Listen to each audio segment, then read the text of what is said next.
Bismillahirrahmanirrahim. Assalamualaikum warahmatullahi wabarakatuh. Asyhadu an la ilaha illallah, asyhadu anna Muhammadar Rasulullah. Allahumma sholli ala sayyidina Muhammad wa ala ali sayyidina Muhammad. Kama sholaita ala sayyidina Ibrahim wa ala ali sayyidina Ibrahim. Fil alamina innaka Hamidum Majid.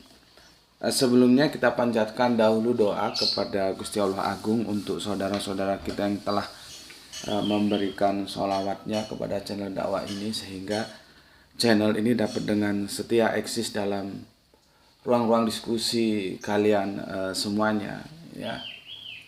Tentu dengan sebuah harapan, insya Allah sholawat itu akan menjadi catatan langit amal soleh bagi mereka dan keluarganya kelak, dan insya Allah akan terbalaskan dengan balasan yang lebih baik lagi.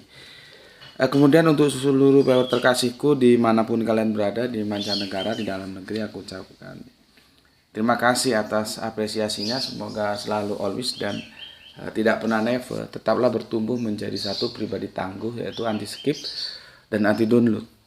Dan bagi mereka ya yang mau ambil bagian, silahkan di share, tapi linknya saja, linknya. Jadi jangan diunduh, dipotong-potong lalu diunggah ulang ya.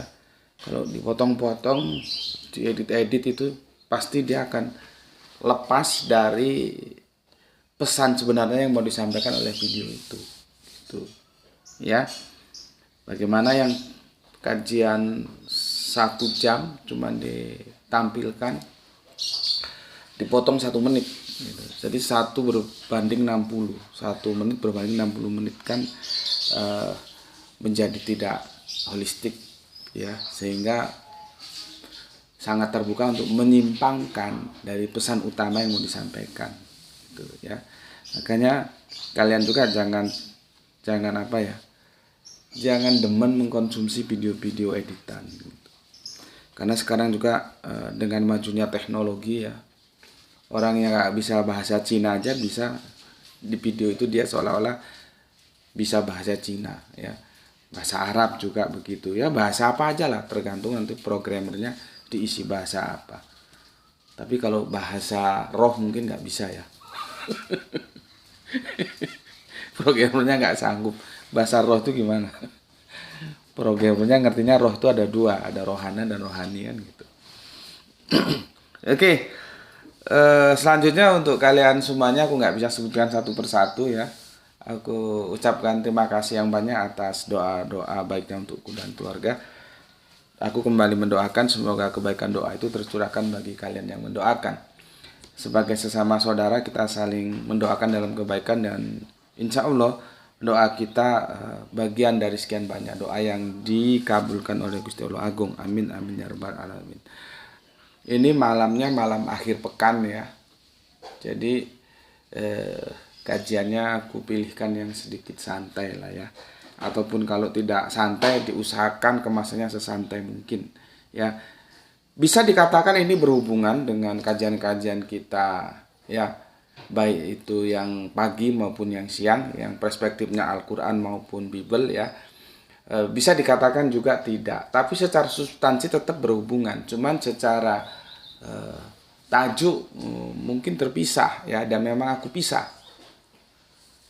Itulah perlunya kalau ngaji di sini tuh memang harus mengikuti secara runut, nggak bisa hit and run, datang pergi, nggak bisa begitu. Ya, aku kasihkan kajian yang sederhana, yang gampang untuk kalian ikuti. Namun demikian ini sesuatu yang amat sangat penting untuk kita memahami bagaimana sebetulnya teks-teks dalam kitab suci ya, baik itu Torah, baik itu Injil, baik itu Al-Quran ya. Jadi baik itu perjanjian lama, perjanjian baru maupun perjanjian terakhir, yaitu terkait dengan gender ya. Jadi tajuknya serba-serbi gender. Serba-serbi gender.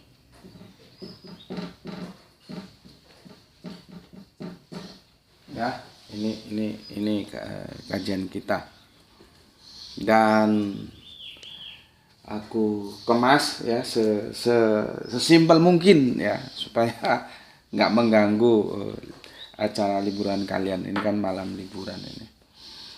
Oke, ya, ini berasal dari komen yang masuk dari siapa ini? Pasukan Horek, ya. Aku coba kembangkan dan kita diskusikan bareng-bareng, ya. Begini katanya, ini ada di kajian yang tadi malam ya, tentang apa itu? Sebentar. Tentang membebaskan Kolose 1:15 ya dari intervensi penerjemah. Tentang itu ya. Share-nya seri yang keberapa? Yang tadi malam. Ya, yang tadi malam itu. Bentar. Seri ke berapa ini? Seri keempat ya. Jadi aku ambil salah satu komen yang menurutku menarik untuk kita jadikan bahan diskusi ya. Jadi kalau semua yang lain tidak aku baca, memang ini tidak dalam konteks kelanjutan yang kemarin gitu ya. Jadi satu aja komen yang menurutku menarik untuk kita diskusikan bareng.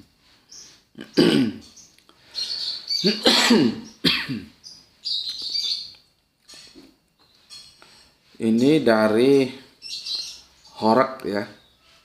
Dari Horek. Aku minum dulu. Bismillahirrahmanirrahim.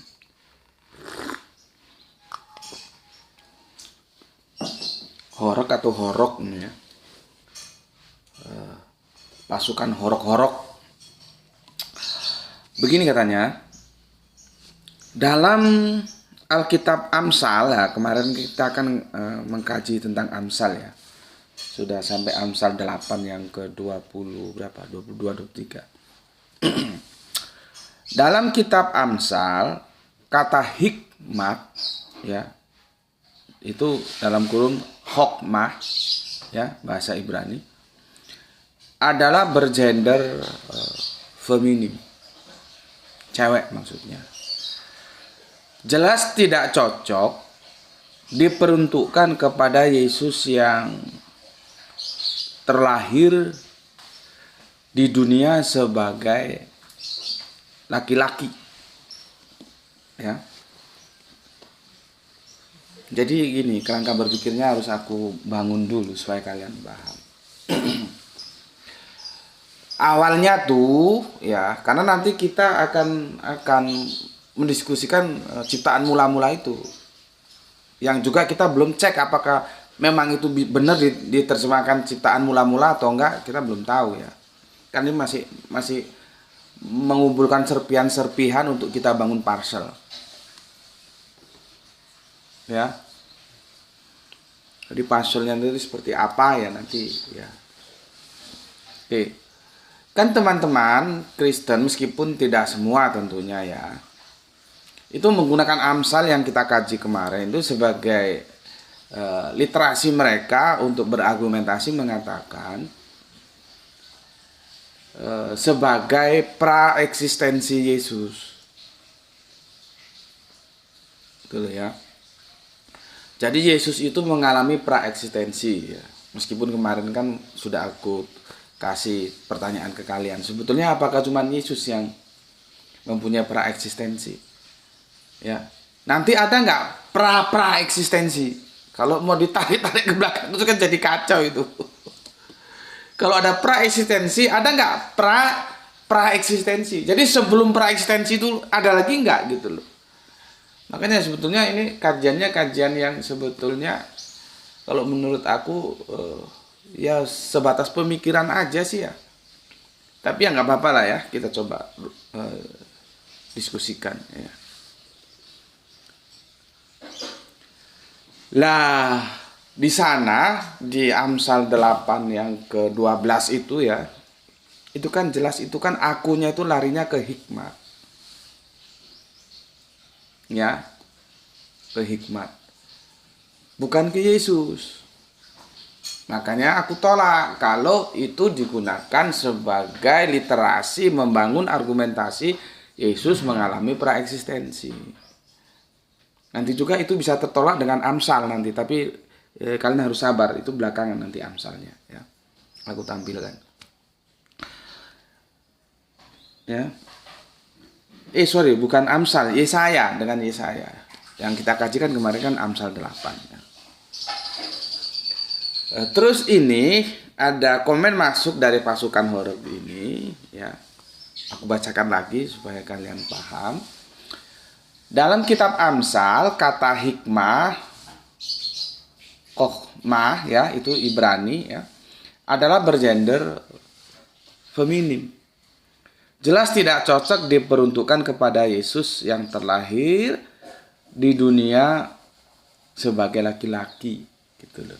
Artinya pasukan horeg-horeg ini ingin menafikan bahwa Amsal yang kita kaji kemarin itu disandarkan kepada Yesus, karena itu hikmah. Hikmah itu gendernya feminim, sedangkan Yesus itu maskulin, gitu loh.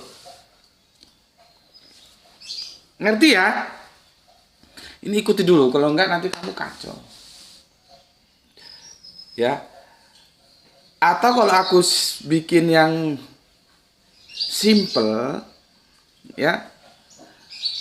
Pasukan Horeg ingin membantah ketika Amsal yang kita kaji kemarin itu dinisbahkan kepada Yesus dengan menggunakan tools, menggunakan alat bantahannya adalah gender. Hikmah itu feminim, Yesus kan maskulin, jadi ya nggak benar bahwa hikmah itu tertuju kepada Yesus gitu. Maunya si Horeg begitu, pasukan Horeg ini ya. Apakah benar atau salah ya itu nanti ya, itu nanti terserah saja, tapi yang jelas roadmap-nya kamu tahu dulu ya. Oke. Dilanjutkan ya. Seperti pada 1 Yohanes 14 yang sudah kita kaji juga ya. Logos sax egeneto ya, kita sudah kaji kemarin ya. Firman itu telah menjadi daging. Seharusnya begitu, bukan manusia. Karena kalau maunya manusia tentunya nggak pakai sak kan, pakai antropos gitu. Tapi kalau mau ditafsirkan ya terserah saja. Namanya penafsiran orang masing-masing, boleh saja menafsirkan. Dilanjutkan, kata logos bergender maskulin, kata sak bergender feminim. Jadi juga tidak mungkin logos yang bergender maskulin menjelma ya menjadi sak yang bergender feminim. Karena kenyataannya Yesus terlahir sebagai laki-laki. Kecuali Yesus terlahir sebagai perempuan, maka definisi menjelma secara fisik itu bisa benar. Kalau perempuan maksudnya begitu. Kekristenan hanya membabi buta, mengedepankan dogma yang membutakan hati dan akal, secara misra dan secara maras. Oke, terima kasih ya. Itu yang mau kita diskusikan ya.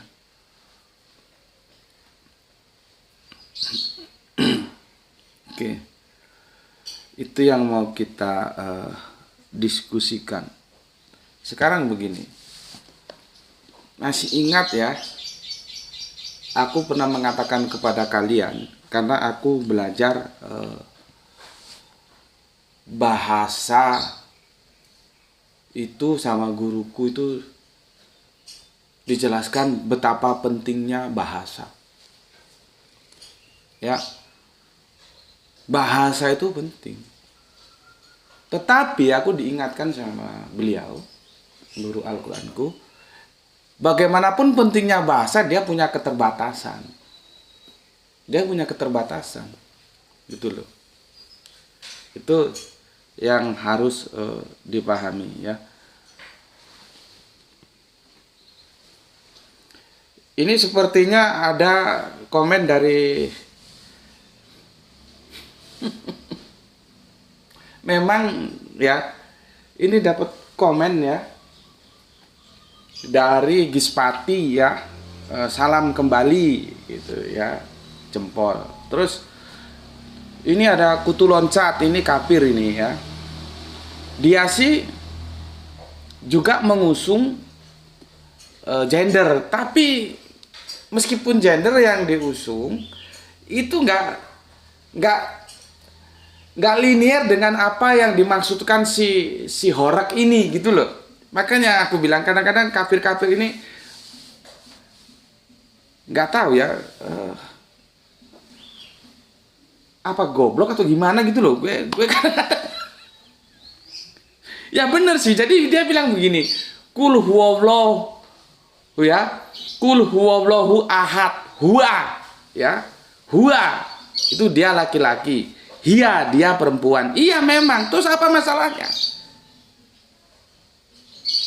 Gitu loh ya, apa masalahnya? Jadi meskipun Kutu Loncat kafir ini ya mengusung gender, tapi itu tidak yang dimaksud oleh si pasukan Horak ini.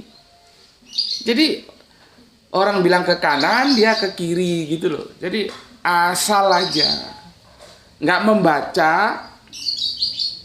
bagaimana sebetulnya diskusi yang diajukan oleh si pasukan Horak ini. Meskipun si Kutu Loncat membawa diskusi tentang gender, tapi lain gitu loh ya. Ya sama aja, kenapa kok Allah itu disebut raja kok nggak ratu kan gitu. Itu bahasanya lain, nanti ada bahasa itu sendiri. Dan yang dimaksud oleh si pasukan Horak ini tidak sama dengan yang dimaksud oleh si Kutu Loncat. Jadi pasukan Horak ngomong ke kanan, Kutu Loncatnya ke kiri, meskipun sama-sama gender gitu ya. Bidikannya nggak sama. Dia gitu. Ya, itu kita lalui aja ya, kita lalui. Nggak tahu kok tiba-tiba masuk ya. Bismillahirrahmanirrahim. Jadi begini, tentang logos ya, itu memang menjadi perdebatan di internal saudara kita Kristen ya. Khususnya banyak yang tidak setuju dengan kerangka berpikir teologis yang diajukan oleh pendeta ES yang kemarin sudah kita diskusikan ya. Tapi tidak apa-apa, namanya tidak setuju kan tidak harus bermusuhan gitu loh ya. Dan sekarang ini ya, di antara saudara-saudara Kristen kita itu memang terjadi perdebatan ya, menjadi polemik tentang logos itu ya. Nggak tahu sampai berapa logos itu ya. Cuman aku ingin jelaskan ya, jelaskan secara dasar ya. Sebetulnya aku tidak mau masuk ke sini. Ini kan diskusinya, ini kan perdebatan antara Kristen, internal Kristen, saudara Kristen kita ya. Cuman menarik, aku harus ke sini, tapi ujungnya nggak ini gitu loh. Paham ya? Ujungnya nanti aku akan membawa masuk ke diskusi Qur'aninya. Gitu ya. Nah, sementara kan gini ya. Kalau di Amsal ya, di Amsal itu kan kita kemarin ada hikmat ya. Ya. Hikmat itu gini, ini Ibraninya ya, Ibraninya ini feminim, cewek gitulah ya, supaya gampang,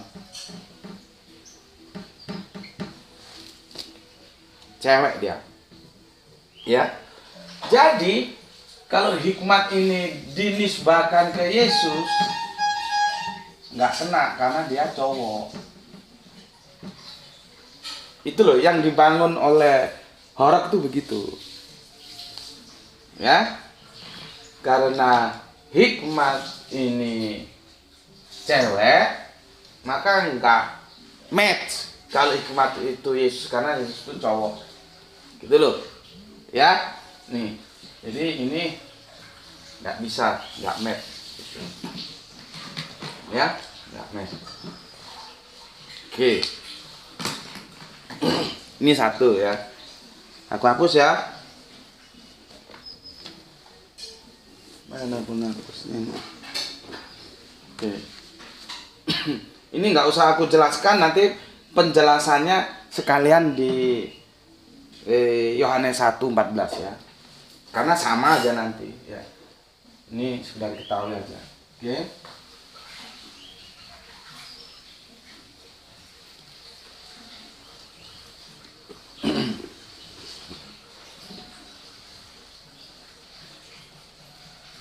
Sekarang kita masuk ke Yohanes 1:14 ya. Yohanes 1:14 ya. Ho ya, logos ya, sat begini ya. Legen itu menjadi ya. Oke, kita coba vila. Nih yang dimaksudkan tuh ini ya. Logos itu cowok ya, saat itu cewek tuh ya. Bagaimana cowok bisa menjadi cewek?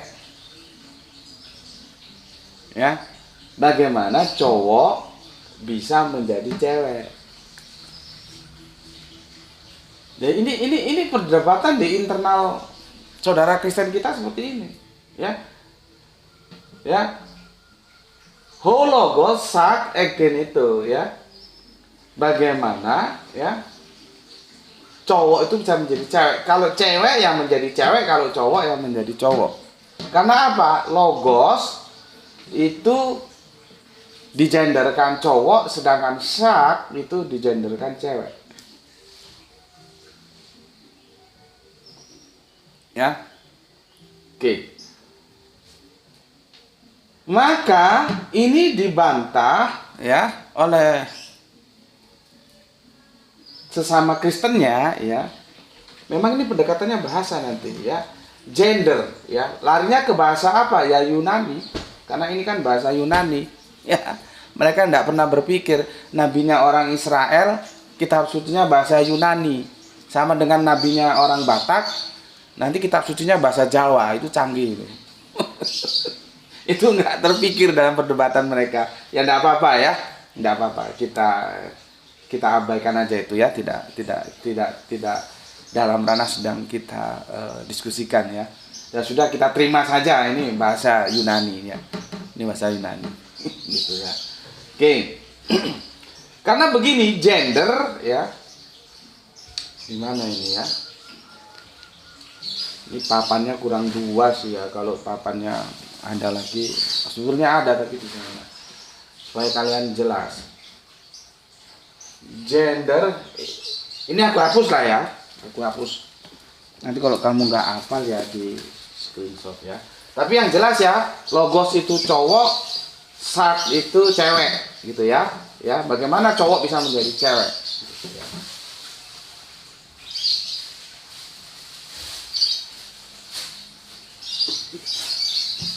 Oke.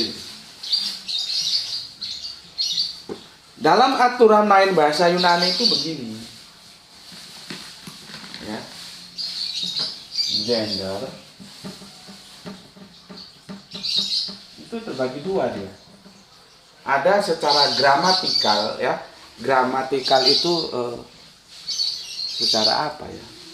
Kalau pendekatan pondoknya apa ya, gramatikal, secara bahasa gitulah ya. Ada secara biologis. Kalau secara gramatikal ya ada cewek, ada cowok, ada nggak cewek nggak cowok. Jadi apa itu? Sebetulnya kalau nggak cewek nggak cowok ya nanti ujung-ujungnya sama dengan ini. Biologis itu kan begitu, cewek, cowok. Cuman ini kan pendekatannya ke titit sama ninit, karena dia harafiah ke kelaminnya itu. Kalau dia ternyata kelaminnya titit, berarti dia cowok. Kalau kelaminnya ninit, berarti dia cewek. Ini maaf ya, sorry ya, karena harus dijelaskan begitu. Nanti kok nggak sopan gitu, kamu aduh jadi masalah lagi. Ya karena bagaimana mau menjelaskannya kalau nggak begitu? Ya, paham? Kita punya istri, kita melahirkan ya, setelah oe-oe itu lahir kan, kita lihat berdasarkan jenis kelaminnya, titit atau ninit. Kalau titit, nah berarti dia anaknya apa? Cowok, kan begitu. Kalau ninit, anaknya apa? Cewek, gitu. Ya, artinya gender itu dinisbahkan kepada alat reproduksinya lah ya. Entah apa itu titit, apa ninit. Kalau titit ya cowok, kalau ninit cewek, kan begitu. Nah, di sini ya sebetulnya sama lah, cuman begini, gramatikal ya itu ada cewek, ada cowok, ada netral. Netral ya, netral itu yang nggak cewek nggak cowok, berarti kan yang sama.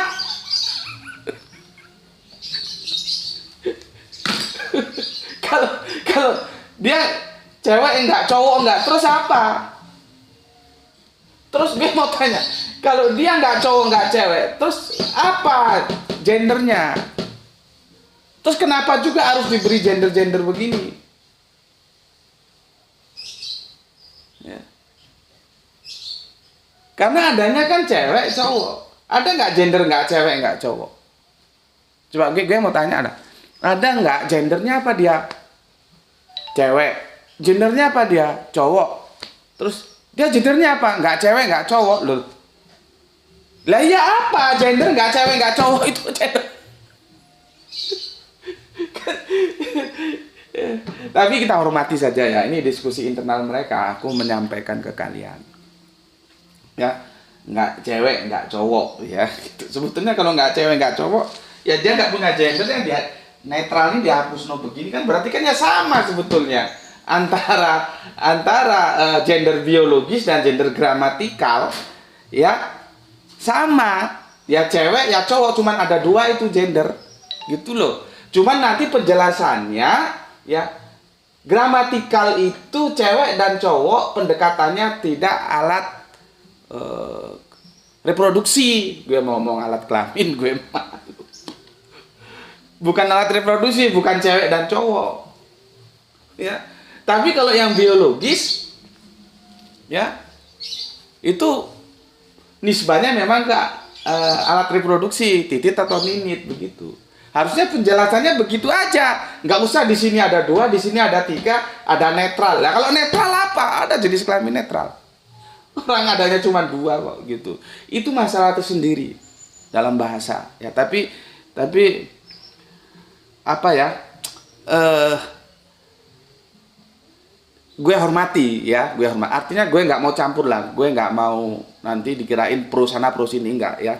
Itu perdebatan saudara Kristen kita di internal mereka, kita hormati aja gitu ya. Jadi ini ya sebetulnya nggak perlu ada netral, sama-sama dua, cewek cowok. Cuman penjelasannya kalau gramatikal itu pendekatannya bukan alat kelamin atau alat reproduksi. Apa? Ya nanti kita lihat konteksnya gitu ya. Kalau ini seperti di KTP ini pendekatannya biologis ya, alat kelamin. Seharusnya begitu. Jadi nggak perlu gramatikal cewek cowok netral ya. Biologis cewek cowok. Jadi di sini dibagi 3, sini bagi 2. Menurut gue nggak logik gitu loh ya. Oke. Paham di sini ya? Oke, paham. Gue hapus lagi, ya. Gue hapus lagi.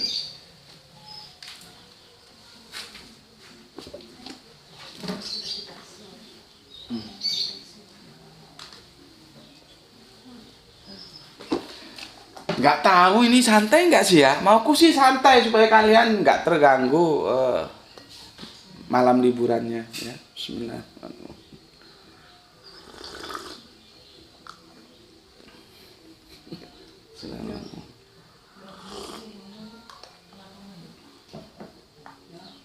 Aku tulis lagi, ya.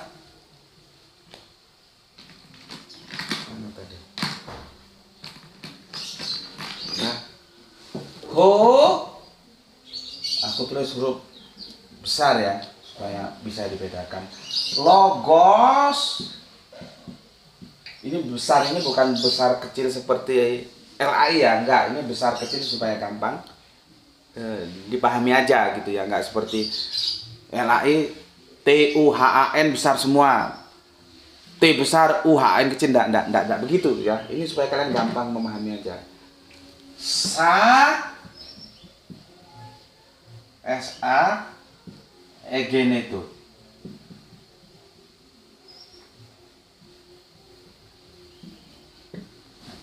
Ya. Oke. Diskusi kita di sini. Jebret. Ya. Ini kelaminnya cowok ya. Ini cewek. Ya. Oke, gua jelasin. Sama saudara kita pendeta yang gua juga nggak tahu ya. Takut salah ngomong. Sama mas kita itulah ya, mas kita yang membantah. Kalau itu kan pendeta si Kang Mas ES ya. Dia membantahnya seperti ini. Berdasarkan pembagian tadi bahwa sak itu jenis kelaminnya cewek ya, itu gramatikal. Ya. Cowok itu gramatikal, bukan dalam tahapan gender biologis. Jadi kalau logos yang cowok menjadi sak yang cewek nggak masalah. Itu. Jadi artinya bantahan yang diberikan kepada pendeta ES tadi itu oleh Kang Mas pendeta yang satu ini ya, ketika pendeta ES mengatakan bagaimana mungkin cowok bisa menjadi cewek, gini itu kan sudah kujelaskan menjadi tadi ya. Maka penafsiran disinilah yang dimainkan oleh pendeta ES tadi itu supaya bisa ketemu dengan yang di sini karena kelaminnya beda gitu loh ya. Karena memang pendeta ES itu, nah di sisi itu aku setuju. Di Yohanes 1 pasal 1 kan masalahnya kan di sana. Ketika pada mulanya firman, nah, otaknya itu firman langsung ke Yesus, itu yang jadi masalah. Berarti dia pribadi, personal, padahal firman itu bukan personal. Gitu loh. Di sana saja sudah berdebat, maka kalau di bawahnya berdebat lagi ya wajar saja. Makanya kan aku bilang, kalau dikatakan oleh saudara-saudara kita yang mengatakan firman itu ada Yesus sebagai penafsiran, ya gue hormati, ya monggo saja. Tapi kalau sebagai literal nanti dulu. Bahwa Yesus itu firman itu Yesus nanti dulu. Terus apakah setiap firman itu juga bisa diartikan Yesus? Karena Yesus juga menyampaikan firman, nah kan diskusinya menjadi melebar ya. Oke. Tapi triggernya sudah ada di ayat paling awal di Yohanes 1 pasal 1 ketika kita memahami firman. Yang pendeta ES itu memahami firman itu bukan personal, sementara teman kita yang Tritunggal memahami firman itu personal dan itu dinisbahkan kepada Yesus. Nah, gitu loh ya. Nah, sampai di Yohanes 1:14 ya. Bagaimana ini cowok kok menjadi cewek? Ya. Maka ditanggapi oleh teman kita pendeta yang satunya itu, dia jawab bahwa ini pengkelaminannya atau pengenderannya ini bukan biologis, tetapi gramatikal gitu loh. Gramatikal. Nih, ya. Sehingga bagi dia ini ya tidak masalah. Nah, bagi ES masalah. Gitu loh ya. Bagi ES masalah. Bagi yang pendeta satu ini enggak masalah. Dia punya argumentasi itu gramatikal. Cuman gue mikirnya begini sih. Untuk apa sih benda ini digenderkan? Kan untuk mengidentifikasi. Untuk membedakan. Lah terus yang jelas-jelas beda, satu cowok satu cewek, langsung perbedaan ini diabaikan, kan menjadi masalah. Tapi dianggap tidak masalah. Itu loh yang jadinya kacau. Dan sekarang untuk apa benda-benda ini digenderkan? Kalau bukan untuk pembeda. Lah ini sudah jelas-jelas berbeda kok. Dianggap sama, dianggap tidak masalah ketika logos itu menjadi sa. Itu loh. Jadi ada penyederhanaan masalah. Memang ketika gue lihat yang mengkantar pendapat pendeta S itu juga terlalu sederhana, apalagi ketika dia mengutip surat Filipi. Ya, ketika mengutip Filipi itu juga padahal sudah jelas-jelas, padahal dia itu menurut gue mumpuni bahasa Yunaninya kan. Tidak ada satupun yang bisa diterjemahkan sebagai milik yang harus dipertahankan. Itu sudah kita bahas ya. Itu enggak ada. Tapi dia enjoy saja dengan terjemahan itu. Kan ya gimana berarti ya. Ya enggak tuntas juga menurutku ya. Mulai Filipi 2 itu nanti ya, yang 7 dan ayat 6, 7, 8 itu kamu baca itu ya. Ya, kan itu sudah kita bahas. Karena memang maunya dia Yesus itu Allah. Padahal Paulus tidak pernah mengatakan Yesus itu Allah. Hanya dia memahami surat Paulus, Yesus itu Allah. Padahal Paulus sendiri tidak pernah mengatakan Yesus itu Allah. Sudah masalah lagi. Ya. Makanya ketika dia membaca itu, padahal dia kan seorang yang menurut aku mumpuni ketika dia menjelaskan bahasa Yunani, lumayan tak ya. Kenapa itu tidak menjadi ganjalan dia? Dia enjoy saja mengutip terjemahan ya, bahwa bukan milik yang harus dipertahankan. Itu enggak ada, Yunaninya enggak ada itu. Ya. Enggak ada. Oke. Jadi di sini ya permasalahannya ya. Untuk apa ya noun atau kata benda itu diberi gender? Maka jawabannya untuk mengidentifikasi.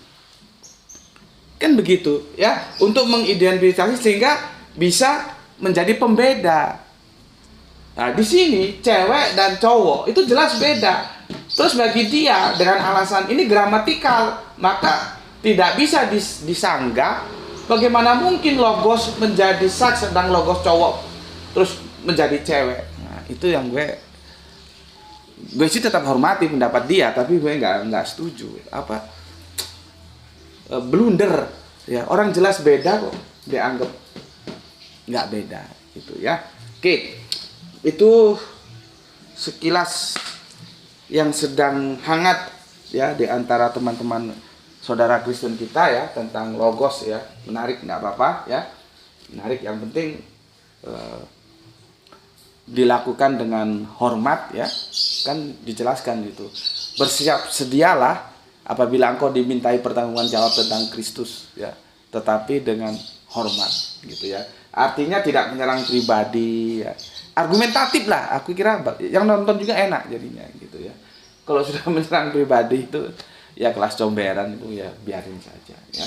Oke, kita tidak masuk ke perdebatan saudara Kristen kita ya. Dan aku juga bukannya aku memihak ES, enggak.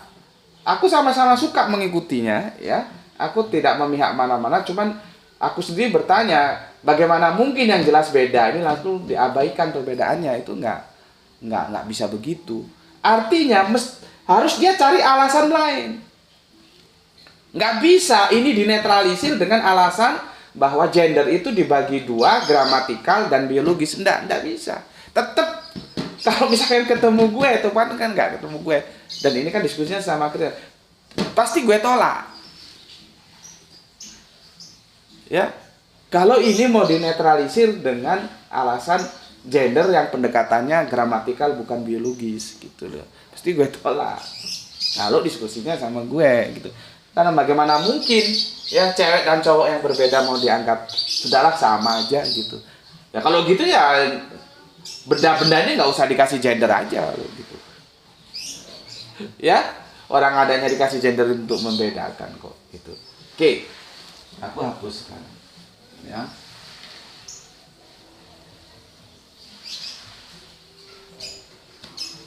Kita review ya beberapa apa namanya? Beberapa waktu lalu ya kan ada Quran surat 60 itu kalau tidak salah. Coba buka kamu. Quran surat 60 ya.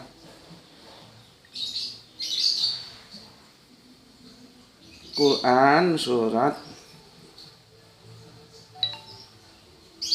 60 ya. Oh ya betul. Ya. Aduh, sebentar.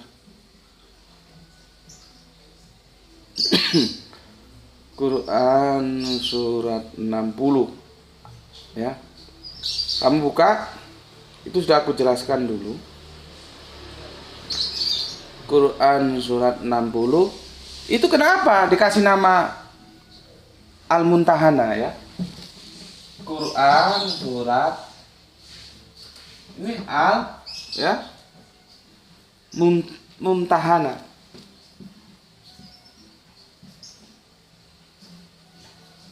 Begini, ini 60. Nggak tahu ada berapa ayat semuanya itu ya. Ya. Kita tidak akan bicarakan ayatnya, tapi Al-Muntahananya ini. Ini apa? Perempuan yang diuji. Yang diuji. Kenapa kok perempuan? Kan gue sudah jelaskan. Inilah yang aku maksud ya, bahwa gender itu kalau dia dibagi menjadi gramatikal dan biologis, tetap aja dua, laki dan perempuan.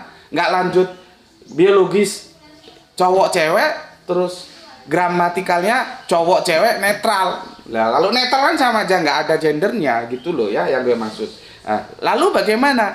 Gramatikal itu perlu dijelaskan bahwa dia pengenderan yang tidak berdasarkan titit atau ninit. Tapi kalau yang biologis berdasarkan titit dan ninit, gitu loh, ya. Aku jelaskan tadi kan di awal. Sama dengan ini. Kenapa ini disebut perempuan? Ya, perempuan. Padahal ini backgroundnya kan baiat akobah itu banyak yang laki yang berbaiat. Ya, meskipun perempuannya ya ada, tapi banyak yang laki. Kenapa ini? Ya, disebutkan suratnya Al-Muntahana kok perempuan-perempuan yang diuji. Ya, maka dijelaskan ya, kalau iman ya kafir itu digenderkan cewek, cowok. Kalau kafir itu cewek. Begini penjelasannya. Jadi inilah salah satu contoh ya, nanti ada lain. Gender yang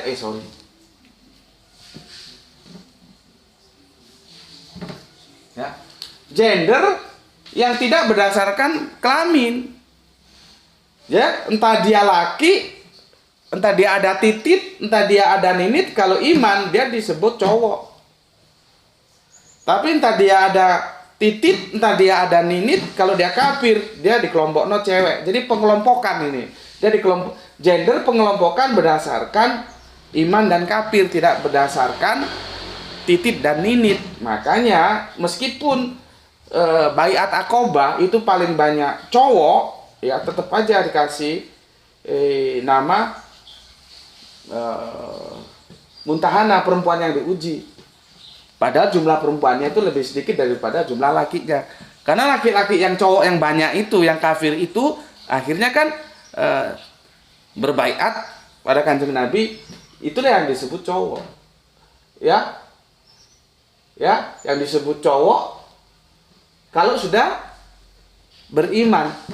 Ya, tapi ketika belum beriman, banyak lakinya kan kafir, dia kan disebut cewek. Ya. Kalau gini kan asik, gramatikalnya begini. Jadi jangan gramatikal dibagi 3. Cewek, cowok, netral. Kalau netral itu apa? Tinggal kita menjelaskan bahwa gender gramatikal itu tidak didasarkan kepada alat kelamin atau alat reproduksi. Disandarkan pada apa? Ya lihat konteksnya. Kalau ini berdasarkan iman kafir. Kan kita biasa. Padahal jelas dia laki-laki itu.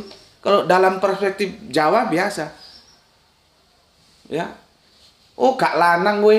Oh, enggak laki lu gitu. Padahal dia laki, tapi dia kan enggak laki. Karena apa? Mungkin enggak berani mengambil keputusan, enggak berani menanggung resiko bahwa hidup ini adalah pilihan. Setiap pilihan itu mesti ada resiko.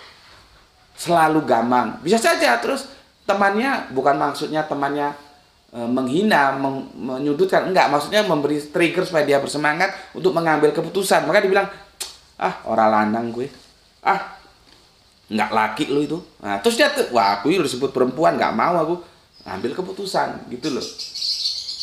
Ya, padahal dia jelas laki, tapi dia, ah, enggak lanang gue, enggak laki gue. Itu dalam antropologis budaya Jawa itu familiar istilah-istilah begitu ya. Sama seperti ini. Ya, ini pendekatannya iman kafir. Kalau yang tadi itu pendekatannya, ya kita kasih contoh, misalkan dia sulit untuk mengambil keputusan karena takut menanggung resiko, takut dari resiko jadi gamang. Maka temannya bilang, ah, gak lanang gue, ah, gak laki lu, gitu ya. Kan padahal dia laki, tapi disebut gak laki, gitu ya. Oke. Ini maunya 25 menit, sekarang sudah 47 menit. Ya. Oke ya. Ini paham ya? Oke, nah sekarang kita fokusnya ke sini. Tapi ini belum juga tuntas aku sampaikan. Ya, masih tergantung dia. Tergantung di seri keberapa. Aku lupa.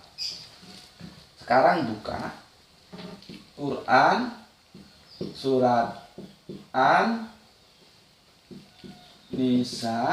ya. Surat 4 ayat yang pertama. Buka.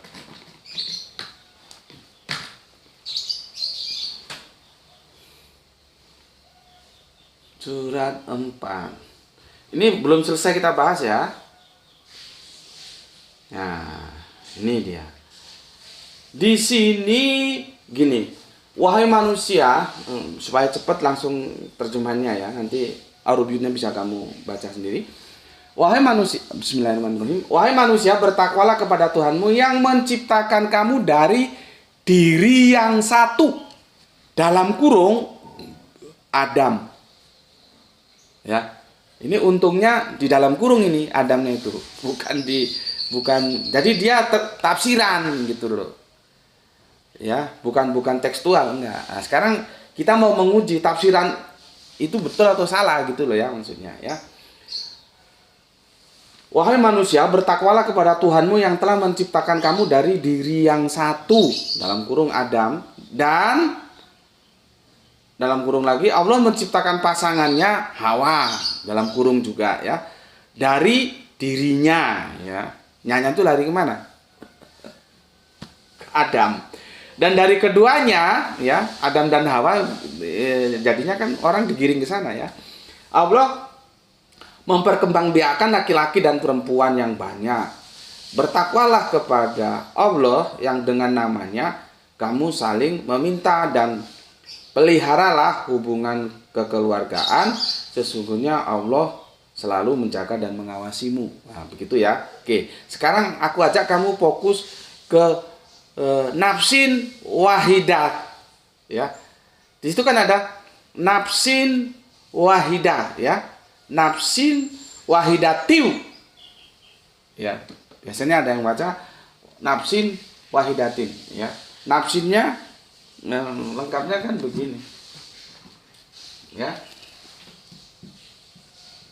nafsin ya, nafsiu ya, karena dia gandeng wawunya kan. Ya, wahida,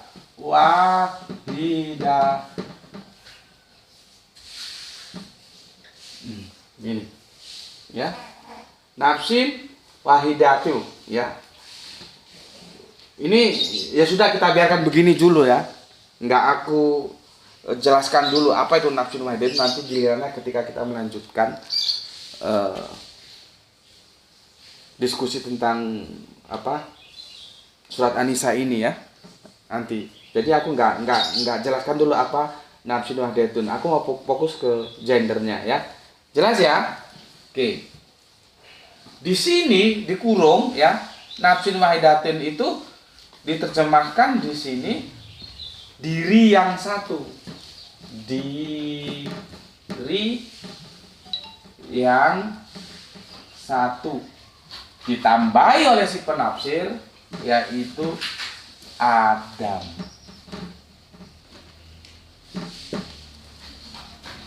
Tuh. Jadi Al-Quran nggak bilang Adam, ini si penafsir. Ini si penafsir ditambahi Adam. Ya. Pertanyaan gue, lu setuju nggak nafsin wahidatin itu, diri yang satu itu yang dimaksud itu adalah Adam? Gitu loh pertanyaan gue. Lu setuju nggak?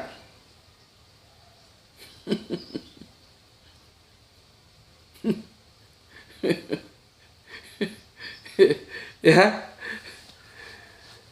setuju nggak? Ya, karena begini ya, coba buka di hard copy-mu atau di Android-mu.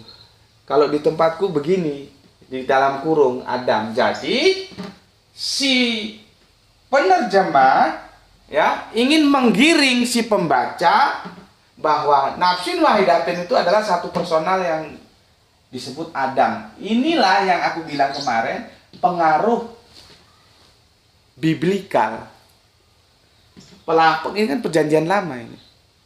Nanti Adam ditidurkan, diambil tulang rusuknya, dibikin Hawa. Yang kemarin kita sudah bahas bahwa hadis itu sebetulnya diksi min sudah kita bahas kan, bukan berarti dari, tapi berarti bagaikan. Jadi wanita itu bagaikan tulang rusuk, bukan wanita itu dari tulang rusuk diciptakan, bukan begitu.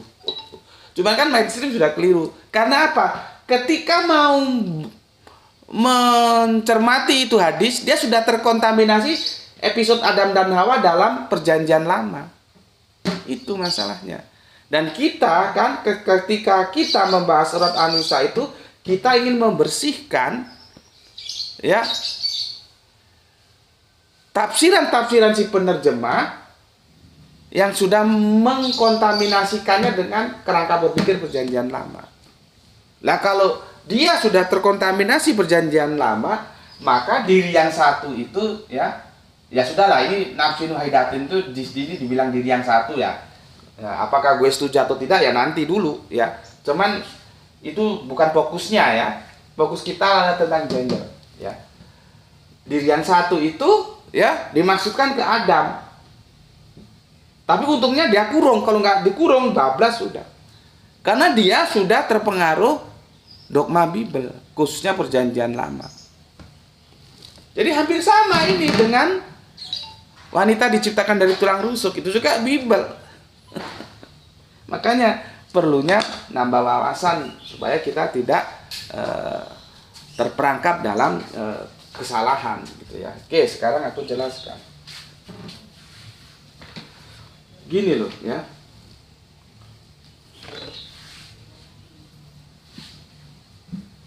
Gini. Nafsinnya sudah kita abaikan dulu ya. Wahidanya ya. Ada gini. Wahid ya. Ada wahidah. Yang ini wahidah, nafsin wahidatin ya. Ini Muzakkar ya, atau cowok. Ya, muzakkar. Kalau wahidah ini cewek atau muannas. Muannas.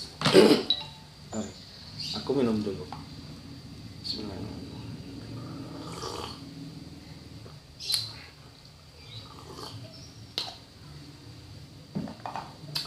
Pertanyaannya sekarang, ya, kamu setuju nggak bahwa nafsin wahidatin itu adalah adam? Karena apa? Nafsin wahidatin yang di Al-Quran itu dia pakai ini wahidahnya.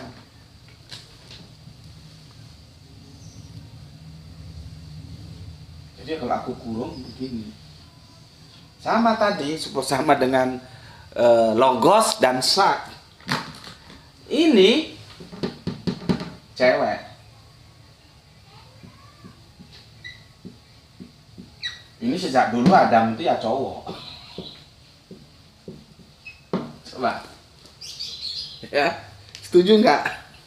Aku nggak menyimpulkan loh ya. Aku sengaja mengajak kalian berpikir, ya. Setuju nggak kalau ini Adam? Karena ini cewek ya, sorry salah tulis. Begini. Ya. Ini cewek. Terus dia ditafsirkan cowok, gimana itu? Ya.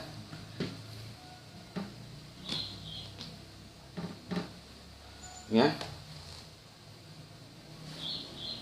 Setuju nggak? Kalau nafsin wahidatin ini Adam? Ya. Karena di sini kelaminnya cewek dia. Di sini Adam kan cowok. Sama. Kalau dia mau cowok, dia pakai wahid. Ya, dia wahidah, nafsin wahidati. Ya, dia cewek. Tiba-tiba si penafsir menambahi dalam kurung Adam, berarti dia cowok. Lah kok cewek jadi cowok itu gimana? Sama seperti tadi ya. Hologos sak egenito ya. Kita abaikan lah ya yang tadi itu yang nabinya berbahasa Ibrani, Aramaik, tiba-tiba wahyunya, firmannya berbahasa Yunani, itu kita abaikan lah ya, sudahlah, itu kita abaikan dulu aja ya. Maka kita kembali ke logos sak egenito ya. Ya. Tadi kan sama, logos itu cowok ya. Sak itu cewek ya. Gue sudah bilang, kalau pendekatannya gender dibagi dua, oh ini menurut gramatikal, gue tolak itu ya. Artinya apa? Harus dijelaskan dengan cara lain, bukan dengan cara itu. Karena teksnya tertulis begitu. Ya. Jadi kita anggap hologos sak egenito itu kita anggap saja absolut sudah. Artinya dia sudah nggak boleh diotak-atik. Narasinya begitu. Jadi sudah itu absolut nggak boleh diotak-atik. Sekarang bagaimana menjelaskan itu supaya bisa diterima secara logis? Kalau si pendeta ES kan mengatakan bahwa logos itu bukan pribadi. Itu loh, masalahnya nggak ketemunya di sana mereka.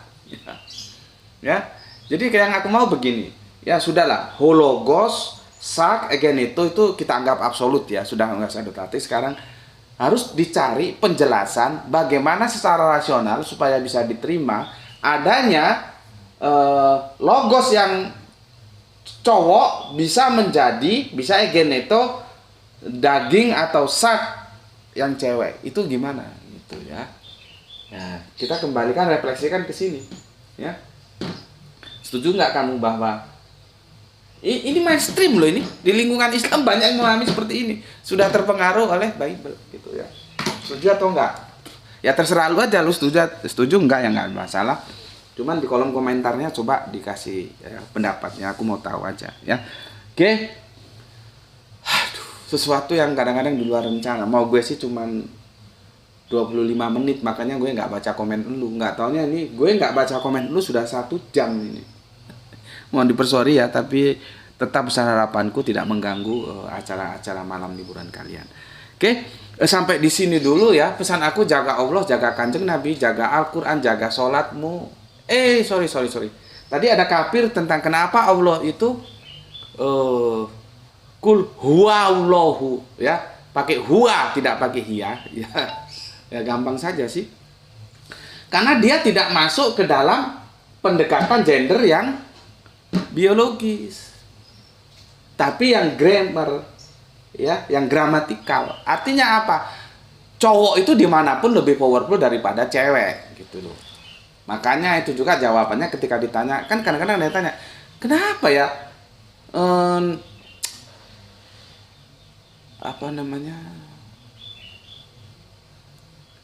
Allah itu disebut raja kok nggak disebut ratu ya seperti itu ya. Makanya kan aku bilang bagaimanapun ya bahasa itu penting, cuman dia punya keterbatasan. Nah, dalam konteks-konteks seperti dia disandarkan kepada yang transenden, itu bukan berarti berbicara biologis. Kita nggak tahu karena nggak pernah dijelaskan oleh dia sendiri yang maha segalanya, itu yang wal awalu wal akhiru, yang alfa omega itu secara biologis seperti apa, tangannya gimana, itu kan nggak pernah. Masalahnya tafsiran-tafsiran kita yang diawali dari terjemahan yang bermasalah. Karena aku sudah pernah jelaskan di mana teman Kristen kita bertanya. Jadi seolah-olah Allah itu menjadi laki-laki. Karena terjemahannya bagaimana dia punya anak kalau dia sendiri nggak punya istri, kan gitu. Ya, padahal di situ bukan istri seharusnya diterjemahkan, tapi pasangan atau partner, gitu loh. Karena kalau di sini istri, maka di sana harus suami laki-laki, kan jadinya begitu. Ya, itu sudah kita bahas ada 2 tahun yang lalu kira-kira ya. Oke. Sorry tadi hampir kelewatan. Cuman teman kita yang kafir ini sayangnya meskipun dia bicara gender ya, si horor bilang ke kanan, dia bilang ke kiri, jadi nggak nyambung gitu ya, nggak nyambung ya.